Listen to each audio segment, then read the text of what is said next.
G'day everyone, my name is Matt. Thanks for having me here at Low Carb Brisbane.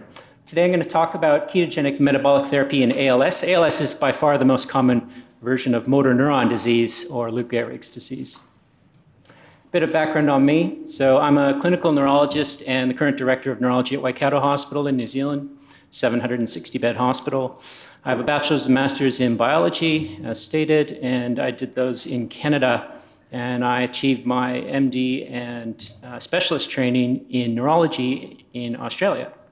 I have no financial disclosures or conflicts of interest. All right, this talk is pretty straightforward. We're going to cover three things. First, I'm going to introduce you briefly to a comprehensive iceberg view of ALS, which helps make sense about what I'm going to talk about as ALS. We're then going to talk about maximizing medical treatments, and these are basically aimed at the tip of that iceberg. These are essentially allopathic, so they're basically aimed at suppressing targets and symptoms. And I'm going to focus the talk on this idea of mitohormetic therapy, which forms the bulk of the iceberg, and this is essentially salutogenic. Salutogenesis is restorative or healing-based. And I'm going to emphasize ketogenic metabolic therapy, or KMT. First, comprehensive iceberg view of ALS. ALS is actually a multi-systemic disorder, so it's not just weakness. So what happens is we diagnose it by motor symptoms. So a person gets limb or bulbar weakness, so weakness of an arm or leg. Bulbar meaning sort of swallowing, speaking difficulties, maybe breathing difficulties. But these things are actually quite late stage, and by the time someone gets this diagnosis, the ALS process has commenced for many years. And there are basically changes throughout the brain and body that lead to many non-motor symptoms in this disorder. So these non-motor symptoms proceed post-diagnosis, but they've actually been there in this sort of prodrome phase before the actual motor symptoms get diagnosed. And these things include things like cognitive impairment, so executive and language dysfunction, behavioral problems such as apathy and disinhibition, mood disorders such as depression and anxiety. There are also autonomic disorders, so urinary incontinence is pretty common, constipation, sialorrhea, that's dribbling or drooling, and pain, fatigue, sleep disruption, bone and muscle loss, and of course metabolic dysfunction such as insulin resistance. So this is looking at ALS in a sort of a broader perspective. It's a multisystemic disorder. It has a very poor prognosis, one of the worst neurological or any disorders you could get, with a median survival of 2 to 3 years. Now, beyond this multisystemic concept, ALS is probably a multisystemic mitochondrial disorder. A lot of converging lines of evidence to support this. And there's substantial evidence of impaired mitochondrial biology throughout the body. Mitochondria are not cell powerhouses. They are cell powerhouses, but I mean, this is a very outdated term, and it's expired. We actually have a greater understanding of them now as processes of cell energy and metabolism. They take the energy locked in food and they transform it or process it into ATP, which can be used for life. And mitochondria probably go way beyond that, even beyond energy. They sort of have a lot of coordinative functions in the cell. They arguably coordinate most of the functions in the cell, help determine what genes should be turned on, what genes should be turned off, and so on. So mitochondria really are super important. And that is a common picture of one, a sort of bean-shaped thing, but they don't often look like that. They're often long and skinny or short and fat, and they're moving around and constantly doing different things. So just bear that in mind when you look at a static picture. Their impaired mitochondrial biology in ALS and other neurodegenerative disorders occurs on several levels. So arbitrarily, you could put them into these 6 levels. Don't worry about the details of this. It just talks about sort of static components and then activities, functions, and behaviors, and so on. But just to understand that mitochondrial biology is impaired on many different levels in ALS, and also within each level, there are different compartments along which it can be impaired too. So what causes this impaired mitochondrial biology? Well, there are a lot of triggers, and a lot of this is based on observational evidence, but I think it's reasonably compelling. So many factors can potentially trigger the impaired mitochondrial biology, and most of these relate to the modern lifestyle. So things like toxins, iron and lead and a few other heavy metals are definitely suspect. Smoking is a strong risk factor for ALS. The modern diet, of course, which is high in fat and carb, not just carb. It's a perfect storm to have high fat plus high carb, okay? Can't just blame the carbs. Sedentary lifestyle is a risk factor, but also too much exercise. That's why it hits professional athletes often, right? So there's a Goldilocks zone for exercise. You can overdo it. electrical occupations, possibly getting shocks or possibly just working around electromagnetic radiation. That's a strong risk factor. And of course, genetic mutations, so mutant genes in some people.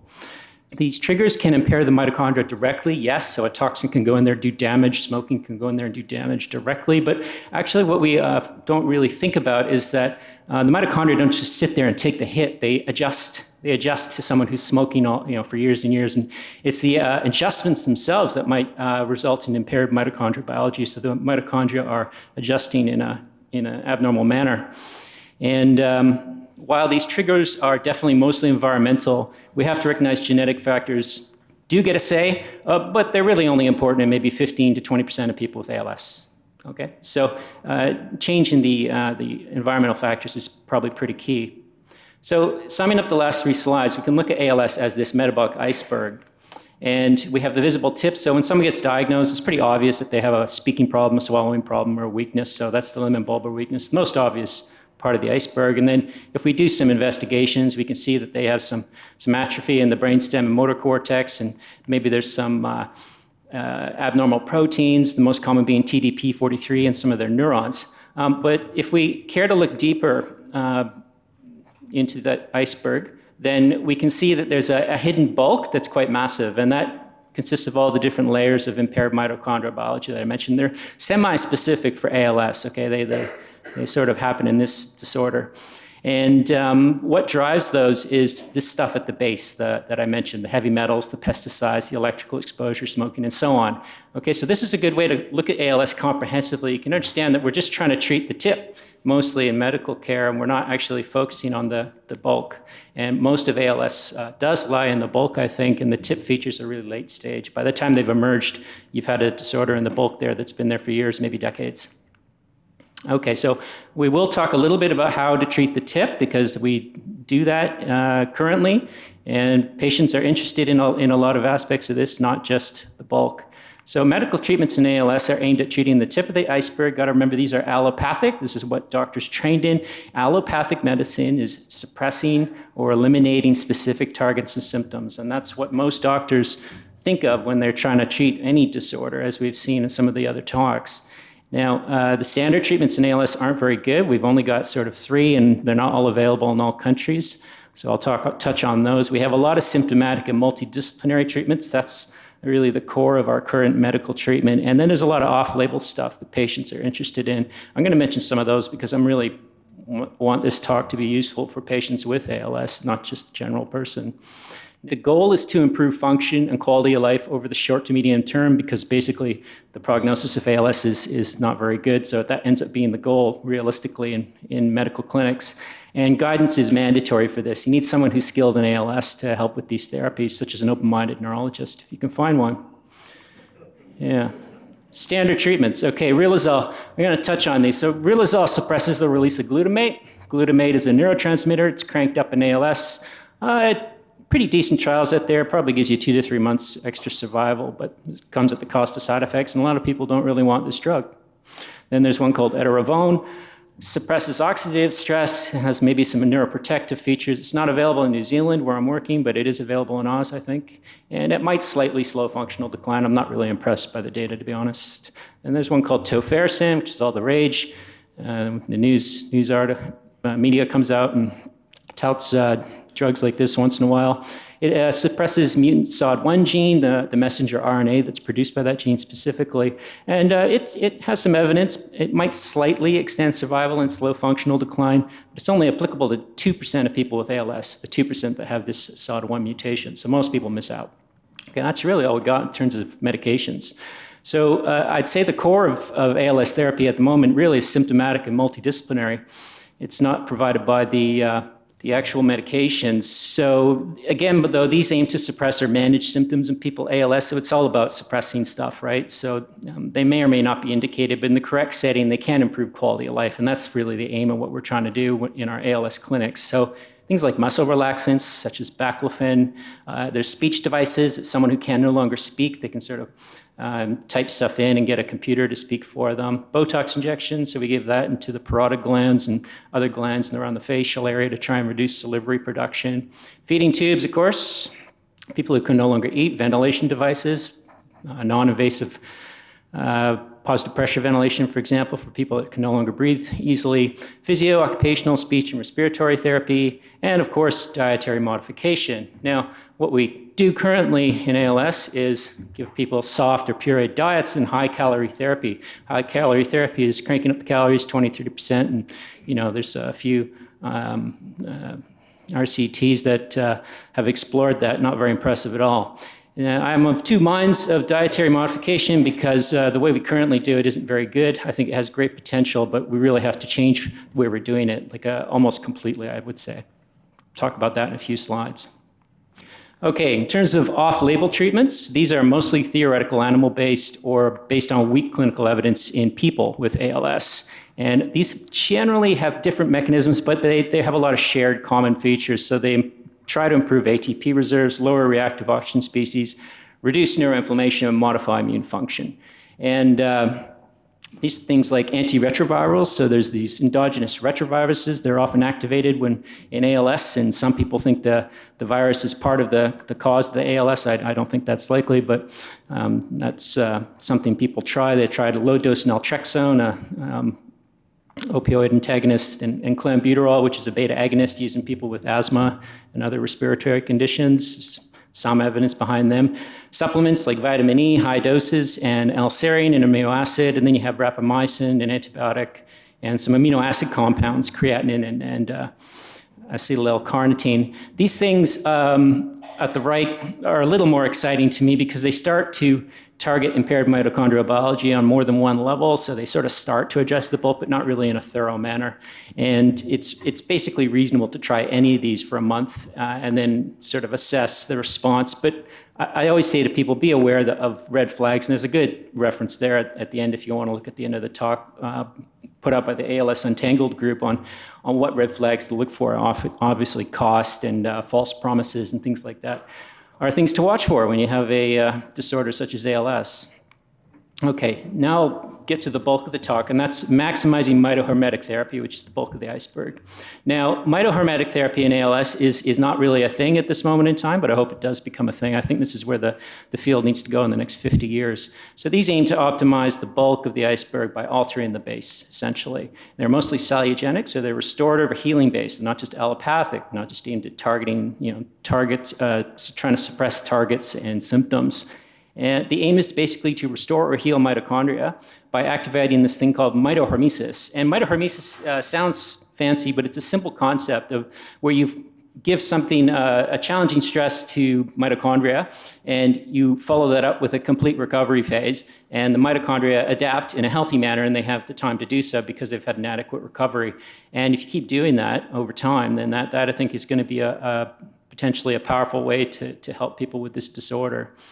And you can look at a lot of modern lifestyle factors and see how they might have damaged the mitochondria or forced abnormal adjustments in the first place. And these are things like industrial toxins, dietary lifestyle right now, which is abnormal, right? So we all know that people are eating abnormal diets, and they're also eating far too many meals a day. And then there are things like cognitive behaviors, physical behaviors, like the exercise, not too little, not too much, and social behaviors and so on that all may play a role in the ALS process. And what you want to do with mitohormesis is you want to clearly identify what's the stressor phase and what's the recovery phase. And you want to try and get a nice balance between them. A lot of people focus on the stressor phase, like we often focus on diet and exercise, but we don't focus enough on the recovery phase. It's crucial to look at the times, the opposite to all these things. So dietary lifestyle, looking at feeding versus fasting. So got to realize that every time you eat, even if it's a ketogenic diet, it's a stress on your mitochondria. It's inducing reactive oxygen species. They have to deal with that. It's a hit. It's damage, arguably. And the problem with the Western diet, it's a massive hit because it's high fat and high carb. And you have to balance that with fasting. That's why I always say we focus on the diet a lot, but we have to focus just as much or even more on the too many meals a day. This is a real problem. 3 meals a day, 4 meals a day, 5 meals a day. This is abnormal. People should eat 1 or 2 meals a day. The goal is to improve functional quality of life in the medium to long term, so months to years with this kind of approach. And guidance is mandatory. Ideally, someone who's skilled in both ALS as well as ketogenic metabolic therapy. And that's really hard to find. So anyways, ketogenic diets, from a mitohormetic perspective, forget all the bioenergetic advantages, forget all the usual stuff about ketones and that you hear, just keep it simple. So from a mitohormetic perspective, the standard diet just exerts an excessive stress on mitochondria because it's high in fat and carbs, okay? And you get these glucose spikes and you get a metabolic gridlock because mitochondria are trying to metabolize fat and carbs through two different pathways. You get electron overflow, clustering in the mitochondria.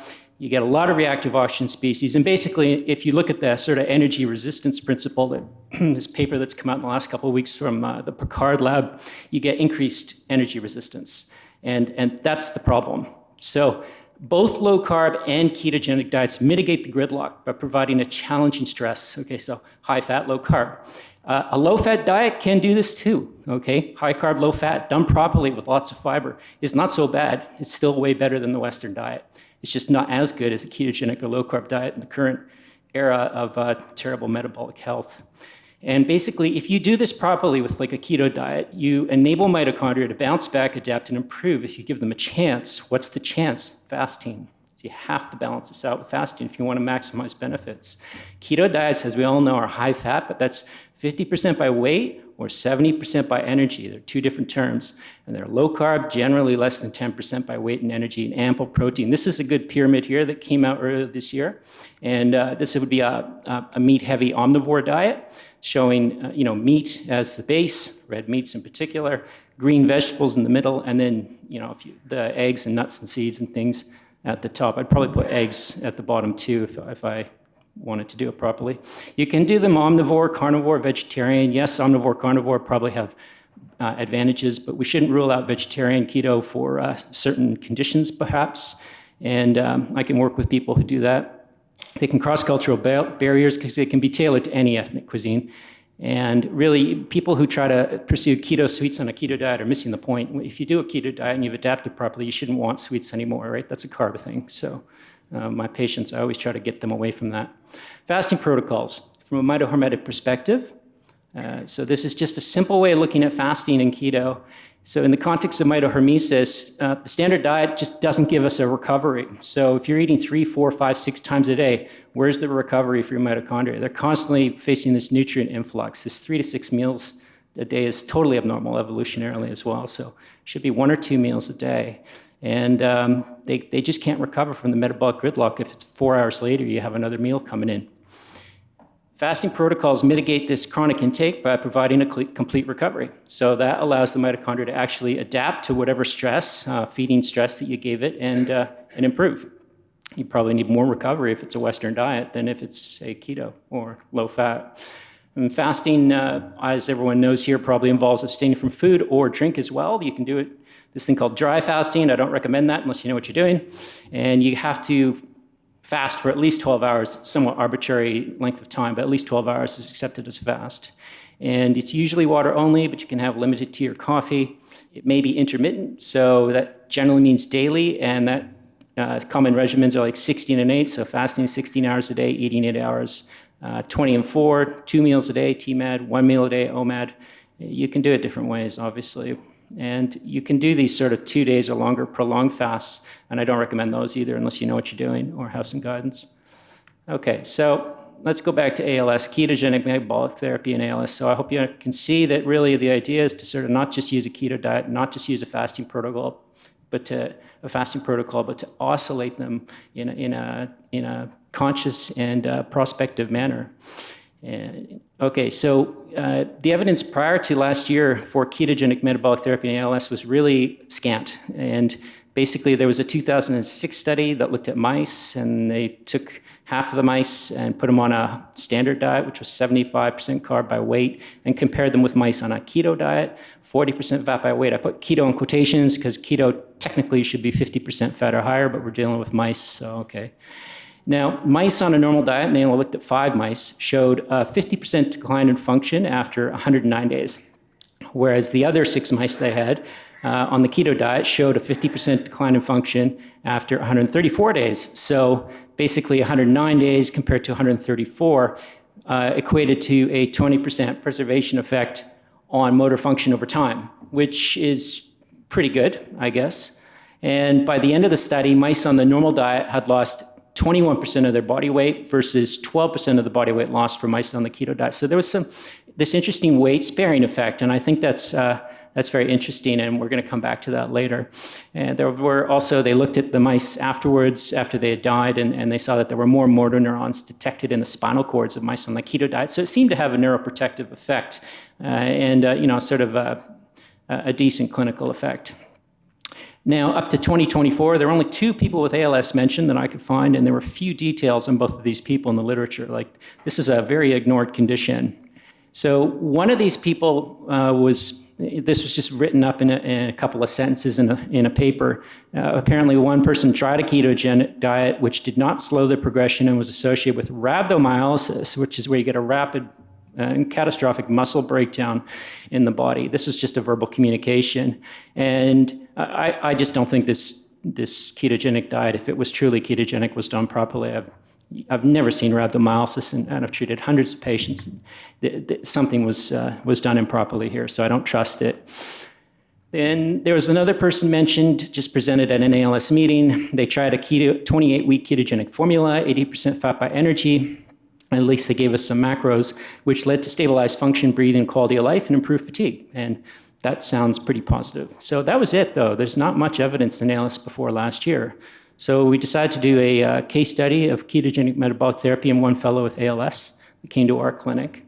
So this was a 64-year-old guy with bulbar onset ALS, and that's the worst variant you can get. That's got the lowest life expectancy and worst prognosis. And basically over 21 months, it took him a long time to it was an insidious onset, a long time to get diagnosed, as often is the case. He experienced these bulbar symptoms. He got steadily progressive slurring and slowing of speech. He had difficulty swallowing solids, coughing on liquids, and significant salivary, so the saliva production. He was disinhibited. He was intermittently laughing and sobbing. He had constant fatigue, and he'd had 10 kilograms of weight loss over that time. So this is what ALS does. It just whittles away at you slowly, and it's quite debilitating in the end. He was initially offered Riluzole by our clinic, which we do for pretty much anyone who fits the conditions. He declined it after he learned more about it. He was then offered ketogenic metabolic therapy, which he accepted. And please bear in mind when I talk about this patient, this is a case study, N of 1. Okay, so what happened for this patient is not necessarily translatable. So we use this thing called a TRKD, a time-restricted ketogenic diet. It's basically, it's a nice way to do the sort of feeding fasting intervals in a mitohormetic manner, but not make it overly arduous. These people are quite disabled. So since he'd had about 20 months of ALS symptoms, we decided to offer a KMT program that was of a similar duration, and then sort of compare how he did on that to the previous 20 months. Opted to use this TRKD, which is basically 2 meals a day, 1 hour to eat each meal, 60% fat by weight, so that's about 80% by energy, so pretty good. And he just did that for 18 months, very straightforward. And that was the timeline. So, took him 20 months to get diagnosed there, and then 18 months on this TRKD. And we assessed him at baseline, 6 months, 12 months, and 18 months, very comprehensively. And during that time, he checked his glucose and ketones in the blood daily at bedtime. So we looked at things like ALS-related function, using the sort of gold standard for ALS functional assessments. Physical function, using get up and go, 6-minute walk, stair climb test. Breathing, using standard spirometry. Swallowing, using standard video fluoroscopy. So I had colleagues helping with that, obviously, respiratory nurses and speech therapists and so on. Looked at neurocognitive status, because it does affect cognition, through a number of tests, mood, depression, anxiety, stress scale, quality of life, and so on, and body weight, of course, and blood markers, and BMI, and all the rest of it. So what happened? If we look at the blood glucose and ketones over 18 months, the mean blood glucose was 6.5, and the ketones 0.77. So in ketosis, but not terribly impressive. So his ketones were down there. This is definitely one of the lowest ketosis levels of ketosis I've ever achieved in any patient of mine. And that's interesting because ketosis starts at 0.5, 0.6 millimole per liter. He got 0.77, so he was in the range. But the plan he used usually gets people in the 1 to 3 millimole range, so a lot higher. And his adherence was good. Like him and his wife were really, really strict on this. And I have no reason to believe that they were screwing up. So I think that it can be explained maybe by the following. This guy was quite low in body fat, as people with ALS often are, right? They're athletic people get ALS. They're not overweight. They don't often have, a lot of other sort of classic metabolic risk factors. And so if he had, his low fat mass may have led to less reserve for the fasting-induced ketone production. So that might have been one thing. He also was quite a muscular guy, at least at the start. And when you have more muscles, they consume ketones. So maybe the rate of ketone consumption was increased. And then also you get this thing in ALS where the skeletal muscles show a sort of a 10 to 20% increase in metabolism. It's called skeletal muscle hypermetabolism. It might be an adaptive response to failing energy reserves in the muscle and mitochondria impairment. So muscles are trying to soak up more energy to keep the mitochondria and cells alive. And so that might have led to more ketones being consumed. So anyways, we demonstrated feasibility. The man stayed in ketosis pretty much for the entire 18 months. Looking at function, breathing, and swallowing, ALS-related function improved by 7%, and you'd expect a decline of 43% on average. There's sort of predictive scales that you use, and over 18 months, he should have declined by 43%. So if we look at that on a chart, so you can see the function on the y-axis, at baseline, he started there. The orange bars show what should have happened on average, right? He should have declined in function every 6 months by a certain amount. And what actually happened was the blue bars. So he stayed the same or even maybe slightly improved. That's pretty good because that's the gold standard way to assess ALS right there. We also, all the other physical function tests initially improved over the first year. In the last assessment, they went down a little bit. There might have been a reason for that. He decided to buy some new foot gear and stuff for the last assessment. And I don't know if that did him any service, but it overall hints at preserved motor function, just like the mice. Now, in terms of breathing, this was most interesting to me, this aspect. So we look at a number of breathing markers, but the two most important are the FEV1, so the forced expiratory volume, and in the first second, and FVC, which is forced vital capacity. And both of these improved by 14 and 12% respectively. And again, the FVC in ALS is supposed to decline on this sort of trend. So if you look at it, the orange bars show what should have happened in someone with ALS. And this guy stayed the same or even improved. And what's interesting, if those blue bars, got slightly better every single assessment. And that's good. When you see a trend like that, you can be more confident in it. And this sort of hints at a preserved or maybe even improved breathing function, which is not supposed to happen in ALS. Okay, so what these blue bars, this is not supposed to happen in ALS. It's supposed to keep getting worse, and just like he had been in the previous 21 months. Swallowing, his video fluoroscopy remained stable over 18 months. And in terms of his neurocognitive status, mood, quality of life, well, neurocognitive status, we looked at multiple parameters, and it generally remained stable, so no decline. In terms of mood, his depression improved. It went from moderate at the start to normalized. Took a few months, but it got there. Anxiety remained normal throughout the whole thing, and his stress improved from moderate to normalized. Quality of life improved collectively by 16%. So if you look at quality of life, you can see that overall quality of life compared to baseline, it did improve and sort of stayed there. And fatigue-related quality of life in particular improved by 19%. So he started sort of there, and then his fatigue-related quality of life maintained consistent improvement.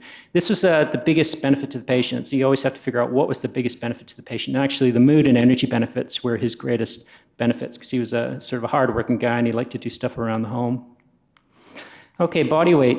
This was really interesting. So weight changes in our patients. So people worry about this dangerous fasting ketogenic diet protocol in someone with ALS where you're worried about weight loss, right? So remember, he'd lost 10 kilograms of body weight during the 21 months prior to starting this, and now you're proposing and he starts a ketogenic diet fasting protocol, which sounds like madness, right? So actually, he only lost 3.2 kilograms of body weight. So, not even a third of what he lost in the previous 21 months with a comparable length of time. So, okay, what happened there? This hints at a weight-sparing effect, and it agrees with the mice studies. Remember, they also had a weight-sparing effect. So I think it's nice when studies agree translationally from animals to humans. It's nice when they agree, from one place to another. And so that might just seem paradoxical if you're just thinking from a sort of calories in, calories out perspective, but that conceptualization is a bit limited. So I think one thing that might have happened, well, we got to remember that mitochondria, when they're processing energy, they actually lose 60% of the energy as heat, even in this room. So 40% of that energy is going to ATP, but most of it's actually being lost, and that's, heating up our bodies. But in ALS, you've got very inefficient and uncoupled mitochondria, so they're not very good at producing energy. They're even worse than this, okay? So they make even less ATP, and they're still producing tons of heat. So the skeletal muscle hypermetabolism probably tries to compensate for this, just increasing the whole body's metabolic rate to just increase flux, but you still get a lot of energy lost as heat. So this would be sort of what the mitochondria might be doing. This is just for illustrative purposes. Maybe a very small proportion of their energy transformation is going to ATP, and a lot of it's being lost as heat. In theory, the ketogenic metabolic therapy may have it's not about increasing the calories. It's about increasing the mitochondrial efficiency and then fasting to allow them to recalibrate and adjust, and then give them their ketogenic diet, and then fast, recalibrate, adjust mitohormesis, right? Making the mitochondria you got better, not just making more of them. And this may have resulted in more energy being diverted to ATP synthesis. So although you're not increasing the amount of heat production, but because you're making more ATP, the proportion of energy lost as heat is lower. All right, so I think that's probably what happened, but and that's not just sort of speculation. That's based on a lot of previous studies that I haven't shown here. And this would also explain why high-calorie therapy, which is just this overly simplistic concept of someone's losing weight, shove more calories in them, doesn't really work in ALS. It shows very modest weight-sparing effects, doesn't do anything for the clinical symptoms, and there's some good trials showing this. Whereas, you put a guy on a ketogenic diet fasting protocol, suddenly he's getting a good weight-sparing effect. So I love counterintuitive things when your brain's thinking something and reality says, no, that's not the way it is. That's really cool. And I think that's what's happening here. So basically, the high-calorie therapy doesn't improve mitochondrial efficiency. It's like trying to flog a dead horse. You're trying to shove more calories into an engine that can't use them. It's just going to lose more as heat, right? So I think that we made this engine more efficient here. Hope that makes sense. Adverse effects. Previous reviews often cite concerns about dangerous ketogenic diets. I hear it all the time, and it's a bit of a mantra now, let alone fasting. So people with ALS, they say, people with ALS might get nausea, diarrhea, stomach pains, dehydration, flu-like symptoms. And on the more serious side, they might get weight loss, pancreatitis, decreased bone density, kidney stones, and all this stuff.